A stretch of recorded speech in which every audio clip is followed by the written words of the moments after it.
I call upon the spirit of the owl, messenger of wisdom. Welcome to the Temple of the Owl. Merry meet, seekers of knowledge, for I am your host, Matt Sal, and I hope everyone's having a wonderful day today. Here at the Temple of the Owl, located deep in the forests of Northern California. In this episode, we will discuss some news articles. This is where we talk about magic and spirituality on all levels, but it's through the perspective of a modern witch. As always, these are just ideas to help you live a magical life and make you think about things differently. Take the information and do what you want with it. For witchcraft is a deeply personal religion.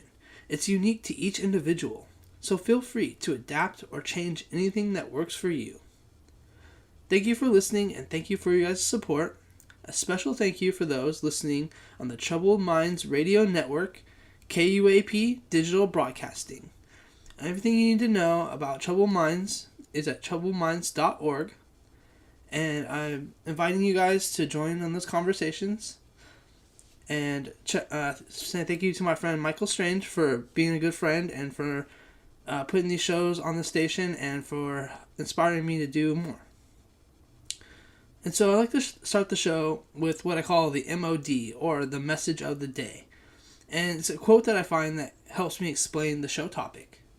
And today's quote is, "Recent news highlights how witches and witchcraft are increasingly being discussed in modern contexts, often reflecting the growing acceptance and presence of alternative spiritual practices.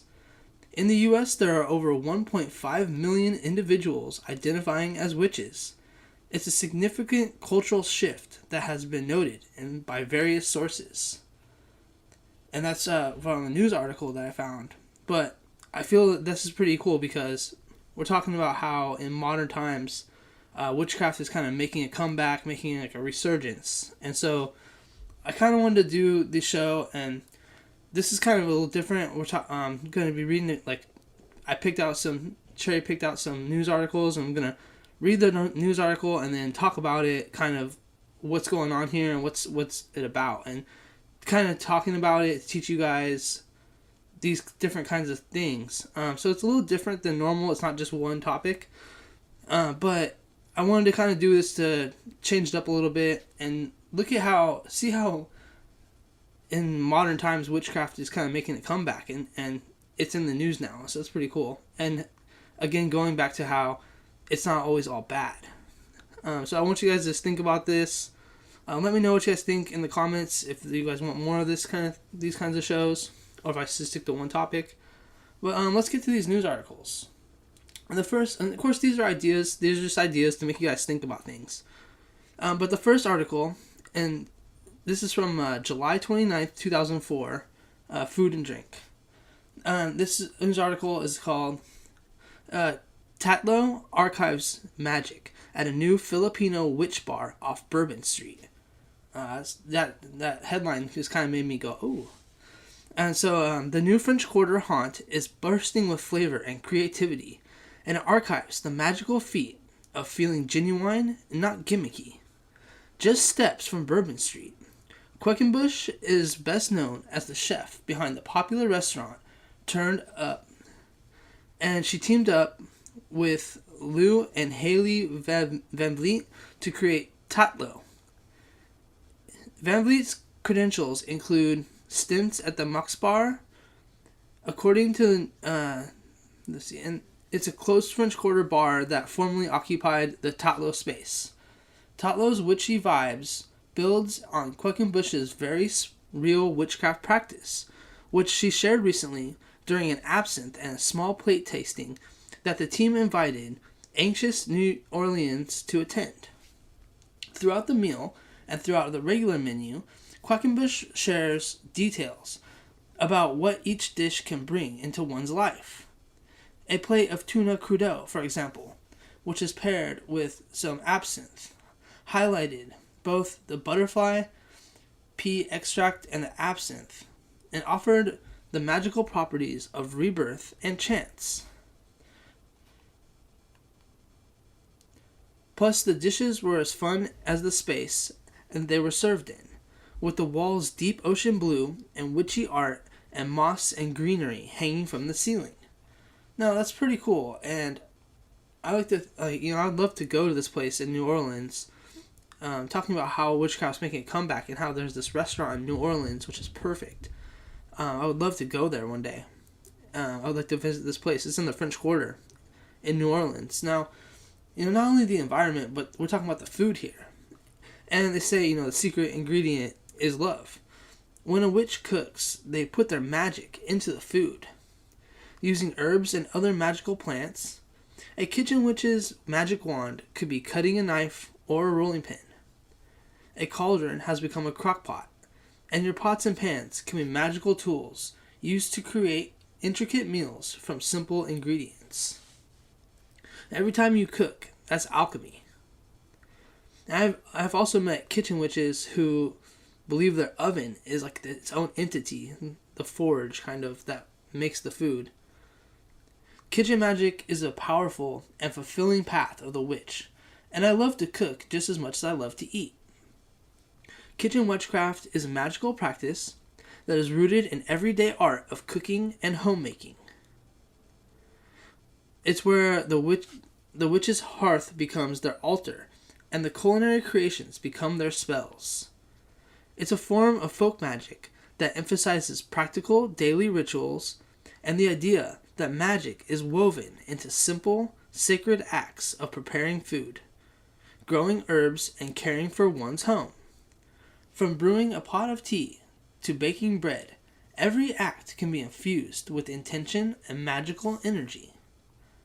Kitchen witchcraft is often associated with nurturing, healing, and using natural, accessible ingredients to work magic. The kitchen as a sacred space is considered a sacred space much like the altar or the temple. The hearth, whether it's a fireplace or a stove, is the center of the home, representing warmth and nourishment and life. For a kitchen witch, this is where the magic happens, literally. The tools of cooking become the magical tools. A wooden spoon, a wand, the knife, the athame, and the cauldron, or as the cooking pot. The kitchen is not just where food is prepared.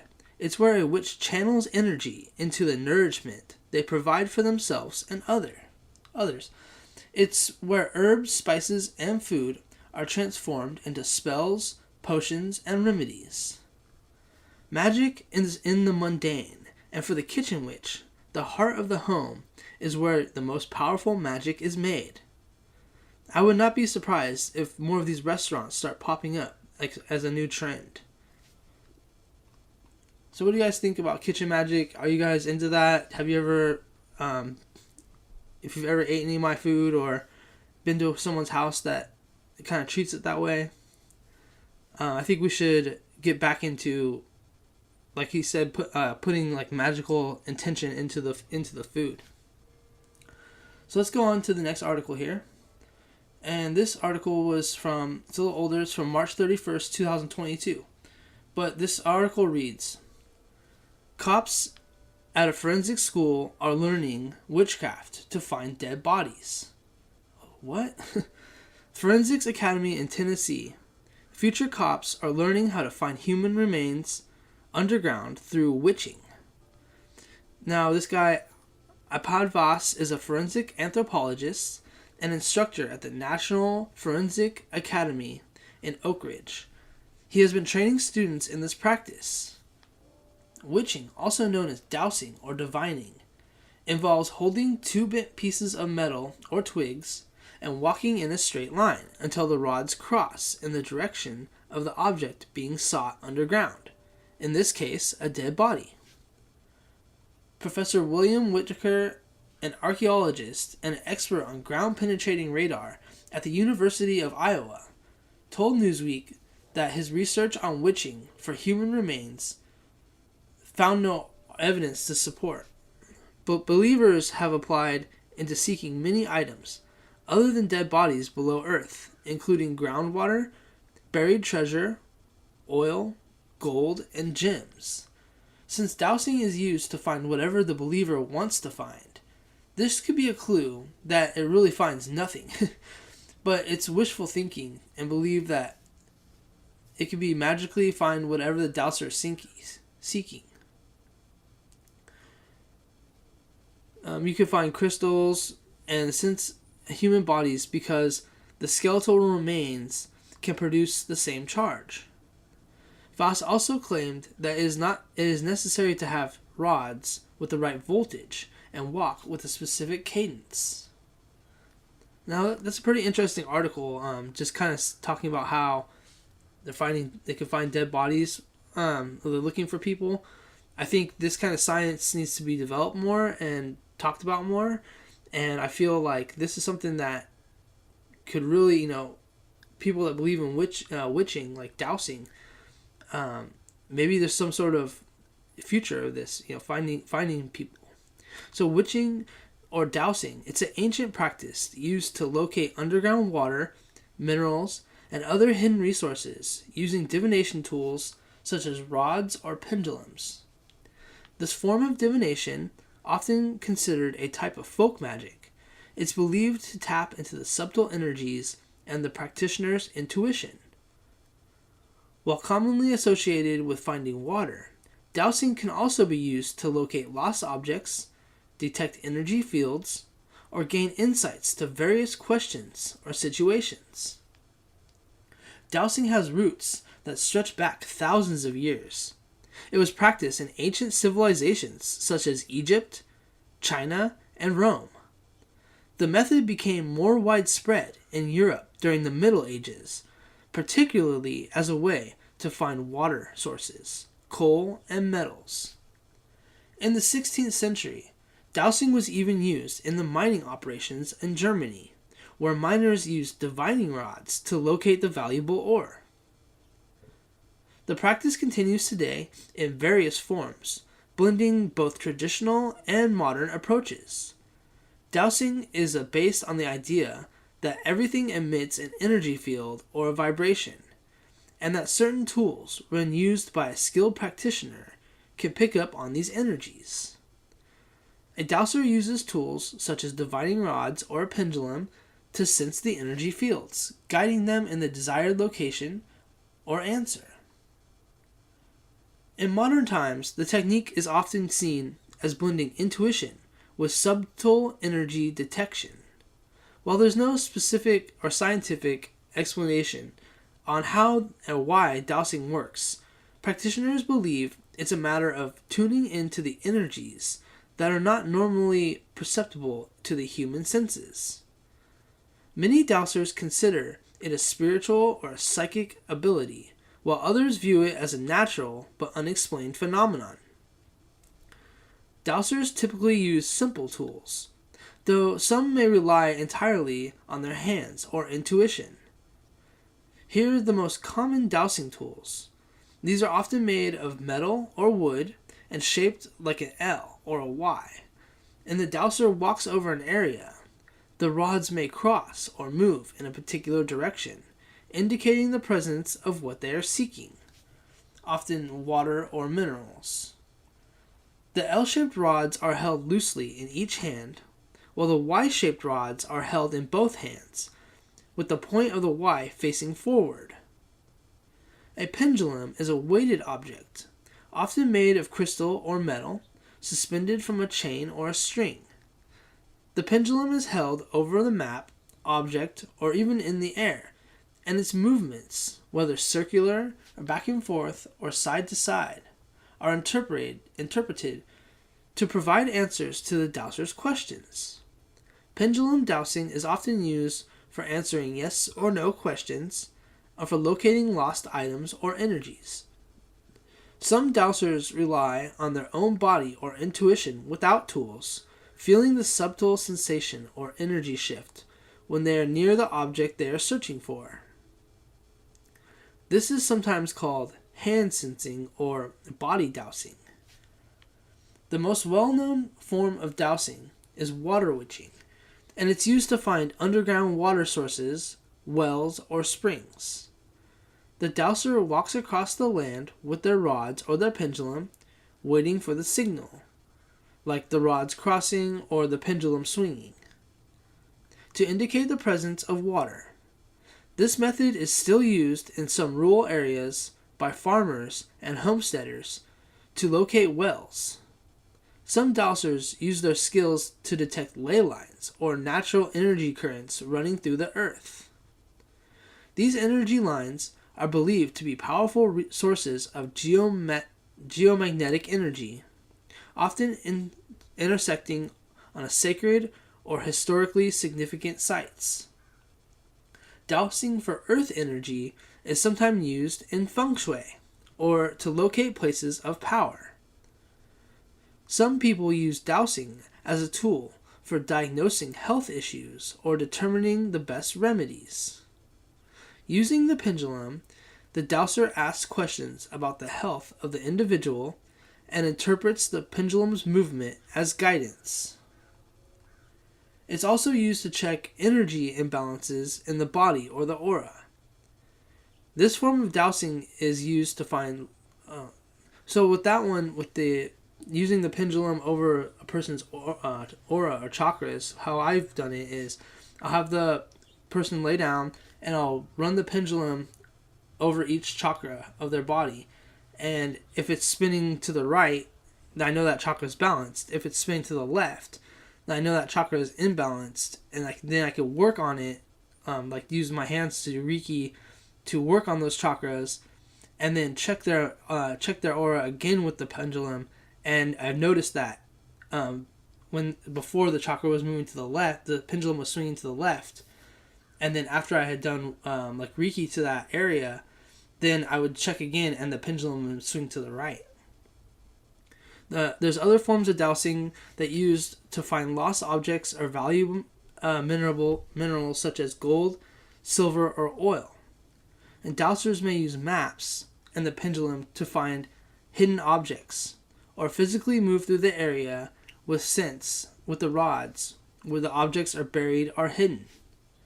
Some practitioners use dowsing for spiritual purposes, such as connecting with guides, finding the answer to life's questions, or assuring a home's energy. This form of dowsing often involves using a pendulum to communicate with spiritual energies, angels, or one's higher self. Before starting, it is essential to focus on your goal, whether you're searching for water, a lost object, or an answer to the question. Having a clear intuition will guide your dowsing. So it's about kind of shutting down and then focusing only on your goal and using your intuition to find the object that you're seeking. And mentally state what you are seeking and focus your mind on the desired result. Choose the tool that feels most comfortable to you, dowsing rods, a pendulum, or simply your hands. Ensure your tool is balanced and you're holding it lightly so that you can move freely. Hold the rods loosely in each hand about chest height. Walk slowly over the area in question. And in that article he had mentioned there's a specific cadence you have to walk, which is interesting. When the rods cross or move, this is interpreted as the signal. If the rods uncross or swing outwards, that can indicate the negative response or the absence of what you seek. Hold the pendulum still, either over the map, a chart, or open space, and ask clear yes or no questions. A back and forth movement might mean yes, while side to side movement means no. You can program your pendulum by asking it to show you what yes is and what no is. And that's interesting because I've seen some people, for me, I asked it and it went to the right for yes and to the left for no. But I've seen other people have it be the opposite. The key to dowsing are interpreting the subtle movement of your tools. Each dowser develops their own unique system of interpretation. There you go. So spend time practicing and learning how the tools respond to different questions of your searches.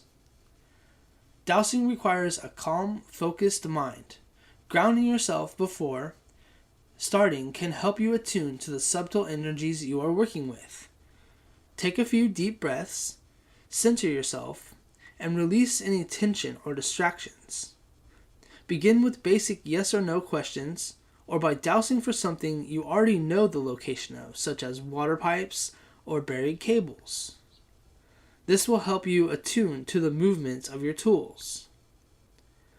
Dowsing relies on a blend of intuition and subtle physical responses, so stay open to unexpected answers or signals. As you practice, record your results.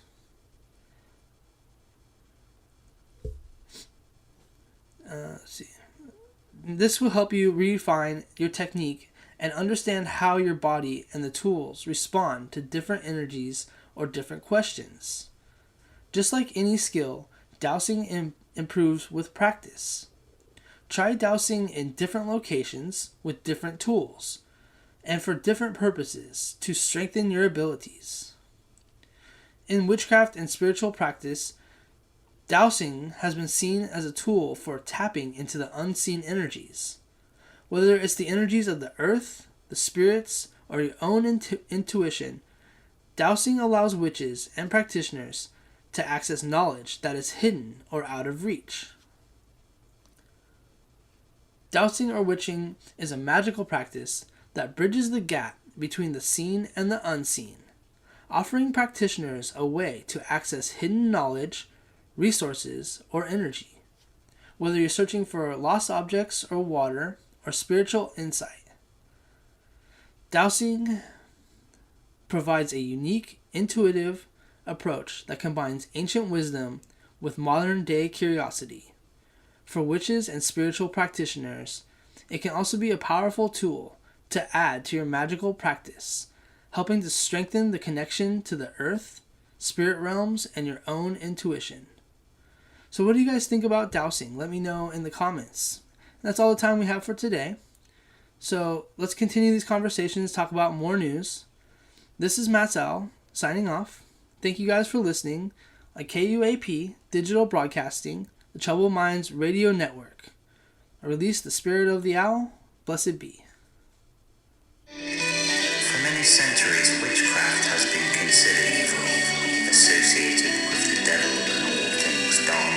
Let's break these stereotypes with your host, Matt Sal, at the Temple of the Owl. Let's talk about magic of the old ways, explore the many roles of the witch, learn the tools of the craft, the history of the science behind this ancient earth-based religion on the Troubled Minds Radio Network, KUAP Digital Broadcasting.